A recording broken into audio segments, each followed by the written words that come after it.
Bonjour chers artistes, aujourd'hui on va voir comment faire du plâtre à la maison. Alors tout d'abord, première règle, portez toujours un masque. En fait, que ce soit à la maison ou au cégep, quand vous faites du plâtre, il faut impérativement porter un masque parce que le plâtre, c'est une poussière très toxique, dangereuse pour la santé, cancérigène. Il ne faut jamais respirer la poussière de plâtre. Ça pourrait être très dangereux pour votre santé. Le plâtre, c'est une poussière fine qui ne sort jamais de votre organisme. Elle reste dans vos poumons si vous la respirez. Donc, c'est très important de porter un masque en tout temps lorsque vous faites du plâtre. Deuxième chose qu'il ne faut pas oublier avec le plâtre, ça bouche les tuyaux très facilement. Vous êtes entièrement responsable d'utiliser le plâtre à la maison sans boucher votre tuyauterie, votre plomberie. Jamais de plâtre dans un évier, jamais de plâtre dans une toilette, ni un bain, ni une douche, jamais de plâtre dans la plomberie de votre domicile. Ça pourrait vraiment bloquer le plâtre, que ce soit du plâtre sec ou du plâtre mouillé. Ça s'accumule dans les tuyaux jusqu'à devenir une roche, un genre de roche. Ça forme un dépôt qui ne peut pas s'enlever, ce qui fait que ça pourrait vous coûter très cher de plombier. Cela dit, le plâtre, c'est vraiment un matériau extrêmement agréable à travailler et si vous suivez ces quelques consignes de base, port du masque et nettoyage correct du plâtre, je vais bien vous indiquer comment nettoyer votre plâtre sans boucher vos tuyaux. Il n'y a absolument aucun danger ni pour votre santé, ni pour la santé de votre plomberie. Alors, n'ayez pas d'inquiétude et tentez d'expérimenter le plâtre avec bonne humeur et liberté parce que c'est un matériau extrêmement souple avec lequel on peut faire des choses extraordinaires. Alors, je vous souhaite vraiment de ne pas être aussi bordélique que moi, mais si vous l'êtes, la première chose à faire, c'est de dégager votre espace de travail. Étant donné qu'on travaille à la maison, ça va être l'espace, un espace suffisant sur une table. Vous voyez à peu près l'espace que j'ai, moi, pour faire le projet. L'espace d'un grand bureau ou la moitié d'une table de cuisine, c'est suffisant. Donc, vous le dégagez correctement et vous recouvrez vos surfaces. Parce que le plâtre, vraiment, ça peut abîmer les beaux meubles qui sont en bois verni ou les planchers aussi. Alors, n'hésitez pas à recouvrir vos espaces de travail. Je vous ai déjà expliqué en classe qu'il faut utiliser du plastique. Utilisez pas du papier journal pour recouvrir vos surfaces. Ça ne sera pas suffisant. Ça pourrait transpercer et abîmer vos surfaces de travail. Donc, allez au Dollarama acheter des nappes de plastique ou des vinyles pour recouvrir vos surfaces. Assurez-vous que ce soit un matériau bien imperméable, bien étanche en plastique pour vous assurer de ne pas abîmer vos meubles. Alors, je ne porte pas de bijoux. J'enlève toutes mes belles bagues, mes beaux bracelets, mes belles montres parce que le plâtre, c'est extrêmement difficile à enlever dans les bijoux. Donc, je ne porte pas de bijoux. Et si jamais je fais de l'eczéma ou j'ai des plaies, des brûlures sur les mains, je m'assure de porter des gants. Évidemment, j'ai besoin de plâtre. J'ai besoin de 2 pots. Un pot pour mélanger mon plâtre. Dans le cadre de notre cours, on travaille en petit format, donc un pot de yogourt, c'est idéal pour mélanger le plâtre. Et aussi, je vous ai demandé d'acheter un assez grand bol où vous avez peut-être déjà un bac que vous pouvez salir sans problème pour nettoyer vos mains et vos outils. Vous assurer que cette eau-là ne sera jamais jetée dans l'évier, dans la douche, dans la toilette, dans le bain, parce que ça pourrait vraiment boucher vos tuyaux. Je vais vous expliquer quoi faire avec l'eau sale de votre plâtre un peu plus tard dans la vidéo. Assurez-vous toujours d'avoir une grande quantité de torchons, de guenilles. Réutilisez des vieux t-shirts, des vieilles serviettes, des vieux draps, n'importe quel vieux tissu, découpez-le en morceaux et assurez-vous toujours d'avoir une grande quantité de guenilles, torchons à proximité. Pour le projet d'aujourd'hui, vous allez avoir besoin de papier journal que vous pouvez à l'avance couper en languettes et que vous pourrez déchirer et froisser, bouchonner. Alors, les outils dont vous allez avoir besoin, en fait, il y a des outils suggérés ici. Donc, ce qui peut être pratique, c'est un petit couteau que vous pouvez salir, une vieille baguette de mets asiatique que vous avez conservée, des vieux cure-dents, des spatules, un fouet à mélanger. En fait, c'est vraiment des suggestions. Vous pouvez tout simplement prendre vos mains, des petits cure-dents, des crayons aussi. C'est intéressant aussi d'avoir sous la main des languettes de tissu pour que vous puissiez voir avec quel matériau vous êtes le plus à l'aise. Est-ce que ce sera du papier journal trempé dans le plâtre ou vous préférez travailler avec des bandelettes de tissu? Dans le projet d'aujourd'hui, il vous est permis d'utiliser des objets, donc des objets trouvés, des babioles que vous avez, des trucs que vous trouvez intéressants. Ici, moi, j'ai une clé et un œil de plastique, mais ça pourrait aussi être des éléments naturels comme une vieille branche ou un caillou, un vieux coquillage, une coquille d'escargot qui vous intéresse. Je porte des vêtements que je peux salir, je porte des gants au besoin, je porte un masque. Mes cheveux sont bien attachés. Alors, on commence à mélanger tranquillement. On met très peu d'eau dans le pot de yogourt. Là, je vous donne les proportions pour un pot de yogourt. Donc, je vous dirais de mettre maximum 2 cm. Alors, vous voyez ici mon doigt. La quantité d'eau à mettre environ, vous ne mettez pas plus haut que ça dans votre pot de yogourt. Vous avez 2 cm d'eau dans lesquels vous allez venir verser en mouvement circulaire votre poudre de plâtre. Alors vous voyez, au début, le plâtre est immédiatement absorbé dans l'eau. Et là, plus on en ajoute, il y a une réaction chimique qui vient se créer, il y a des bulles qui se forment à la surface. Et là, vous continuez. Tant que le plâtre absorbe très rapidement et qu'il n'y a pas comme des petits îlots de poudre de plâtre, vous ne mélangez pas. Mais lorsque vous voyez qu'il commence, le plâtre prend plus de temps à absorber dans l'eau, à être absorbé dans l'eau. Vous voyez qu'il se forme des petits îlots de plâtre. À ce moment-là, vous pouvez commencer à mélanger. Bon, évidemment, je ne suis pas à côté de vous pour vous dire si c'est la bonne quantité de plâtre. Alors, normalement, une fois qu'on a commencé à mélanger, idéalement, on ne rajoute pas de plâtre, mais si vous voyez que votre plâtre est vraiment trop liquide, mais rajoutez un peu de poudre jusqu'à ce que vous voyez que ça commence à être quand même assez consistant, mais quand même assez liquide au début pour la première couche. Alors, dans mon cas, étant donné qu'on travaille à distance, j'ai pas de broche à poule à la maison, mais c'est pas grave. Ce que je vais faire, c'est que je vais prendre une boule de papier journal, je vais la tasser comme il faut et puis je vais la tremper directement dans mon plâtre pour faire une petite structure.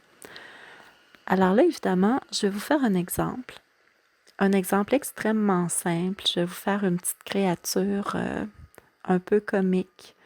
Une petite créature sympathique, mais je m'attends évidemment de vous, chers artistes, à ce que vos travaux soient bien plus élaborés et plus travaillés que le petit exemple que je suis en train de vous faire. C'est vraiment juste une démonstration pour vous montrer comment travailler le plâtre chez vous pour que ce soit agréable et sécuritaire pour vous et vos tuyaux. Donc, je commence à façonner ma première couche. Je trempe le papier journal. Au besoin, je me trempe les mains dans l'eau. Je ne mets jamais mes mains dans un évier. Je vais jamais me laver les mains dans un évier. Je m'assure de toujours pouvoir me laver les mains dans un bac d'eau à proximité de moi. Alors, pour la première couche, le plâtre est assez liquide. Donc, je prends mes bandelettes de papier journal et je les trempe tranquillement dans le plâtre. Et là, je viens enrober ma boule. Donc, je vais faire un genre de sphère imparfaite. Mais c'est possible de faire une sphère parfaite avec du plâtre et du papier journal si on travaille soigneusement. Je répète que c'est juste un petit exemple que je vous fais ici. Ensuite, je veux vérifier si je préfère pas le tissu. Donc, je vais tremper mes languettes de tissu et je viens façonner tranquillement ma structure avec les bandelettes de tissu. Je me rince les mains au besoin. Et là, je vais prendre une petite spatule, je vais aller soulever ma sphère parce qu'il ne faut pas oublier qu'il faut travailler à 360 degrés. C'est-à-dire que il faut vous assurer, là on travaille en petit format, c'est un peu plus facile d'avoir une vue d'ensemble, mais il faut quand même travailler sous tous les angles de votre sculpture pour vous assurer que c'est bien le résultat que vous voulez, c'est bien la forme que vous voulez de tous les côtés de la structure. Alors là, je la soulève. J'en profite pour gratter le plâtre qui commence déjà à sécher et à devenir intéressant à travailler. Ça devient une pâte avec une texture complètement différente. Donc, je l'ajoute sur ma sphère.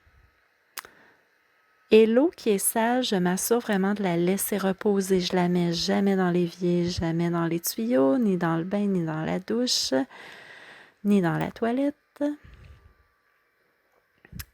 Et là, tranquillement, mon plâtre commence à épaissir. Bon, chez vous, ça se pourrait que vous deviez attendre entre la première couche, s'il vous reste du plâtre dans votre premier mélange de plâtre. S'il vous en reste, que vous ne voulez pas le gaspiller parce que vous ne pouvez pas retourner facilement au cégep, vous cherchez du plâtre.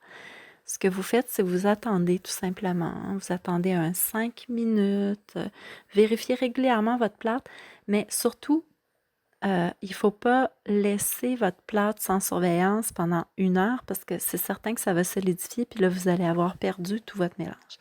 Alors, restez à proximité, mais ça se pourrait que vous deviez attendre quelques minutes pour que le plâtre durcisse tranquillement et devienne un peu plus épais pour vous permettre de passer à la deuxième étape. Alors, vous voyez ici, je lance des mottes de plâtre un peu plus solides. Je façonne tranquillement ma structure. Puis là, mon plâtre est assez épais. C'est le bon moment maintenant pour intégrer mes objets. Alors, je viens coller délicatement mon œil et je m'aide d'une baguette chinoise.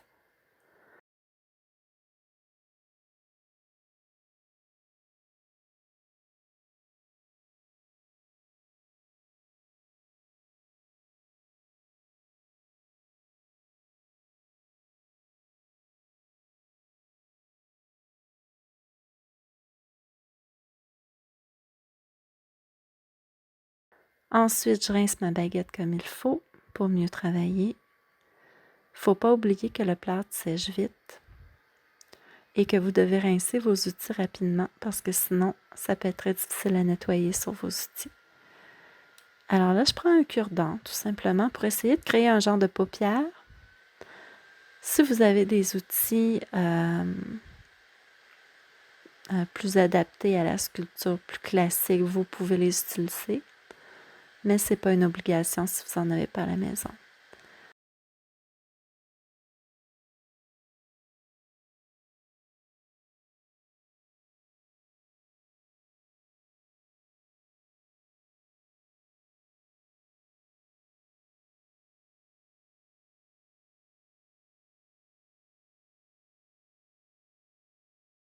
Vous pouvez travailler avec un petit couteau et n'oubliez pas de tourner votre sculpture à l'occasion pour l'observer sous tous ses angles.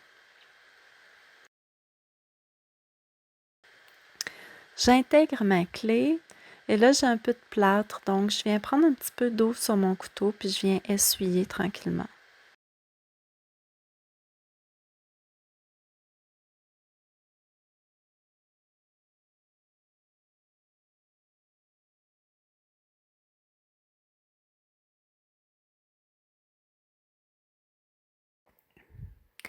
Maintenant que votre plâtre est assez épais, pas trop liquide, c'est le bon moment pour explorer maintenant avec des motifs. Vous pouvez prendre vos cure-dents, vos outils, vos petits couteaux, ce qui vous tombe sous la main pour créer des motifs sur la surface de votre plâtre, pour essayer de le modeler, de le sculpter. Une fois que votre structure est faite également, vous pouvez toujours sabler ou tailler délicatement des morceaux. Faites bien attention de ne pas vous couper si vous décidez de tailler. Assurez-vous d'y aller prudemment, mais le plâtre, c'est un matériau qui peut se sabler et se tailler. Faites bien attention par contre de porter votre masque pour ne pas respirer la poussière de plâtre. Et voilà, pour le moment, j'ai terminé ma créature. Encore une fois, j'espère que vos créatures seront beaucoup plus élaborées et intéressantes que la mienne. C'est seulement un exemple. Je la dépose sur un papier journal propre et maintenant je l'oublie. Maintenant, on est à l'étape du nettoyage. Je m'assure de bien ranger mon espace et j'oublie mon eau. L'eau dans laquelle je me suis lavé les mains et dans laquelle j'ai lavé tous mes outils, je l'oublie pour une bonne nuit au moins. Le lendemain, ce que je constate, c'est que tout le plâtre, ou presque, s'est vraiment déposé au fond de mon eau. Alors, je vais prendre un deuxième pot. Ça peut être un chaudron de cuisine parce que là, on va bien le laver par la suite. Il n'y a aucun danger de l'utiliser en cuisine par la suite. Vous allez prendre un tamis que vous avez également dans la cuisine et vous allez ajouter un vieux tissu dans le fond de votre tamis pour récupérer le maximum de poudre de plâtre. Ensuite, ce que vous faites, c'est tout simplement verser l'eau dans votre tamis et vous nettoyez maintenant votre bac qui a un gros dépôt de plâtre. Vous ne rincez jamais votre bac pour vous nettoyer les mains avec le plâtre mouillé. Ce que vous faites, c'est que vous prenez des vieux torchons, des vieilles guenilles que vous pouvez jeter. Si vous n'en avez pas assez, vous pouvez aussi prendre des gros morceaux de papier journal. Vous allez nettoyer votre bac pour vous laver les mains au maximum. Et vous vous assurez évidemment de jeter vos vieux morceaux de papier journaux qui sont pleins de plâtre ou vos guenilles pleines de plâtre. Vous les jetez à la poubelle et non pas dans la toilette ou quoi que ce soit. Et vous venez de faire du plâtre de façon tout à fait sécuritaire, sans danger pour votre plomberie.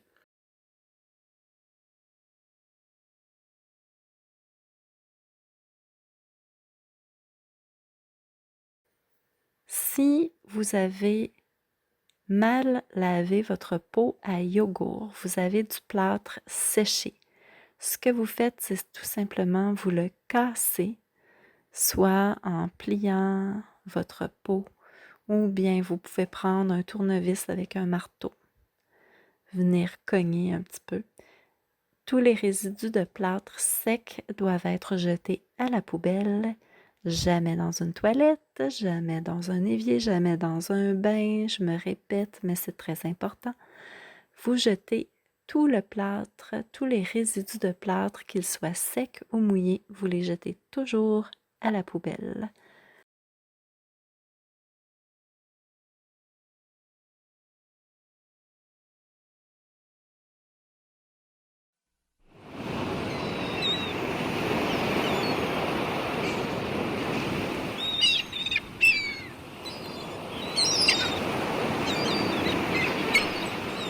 Et voilà, je vous souhaite une très belle période de création. Amusez-vous avec le plâtre, c'est vraiment une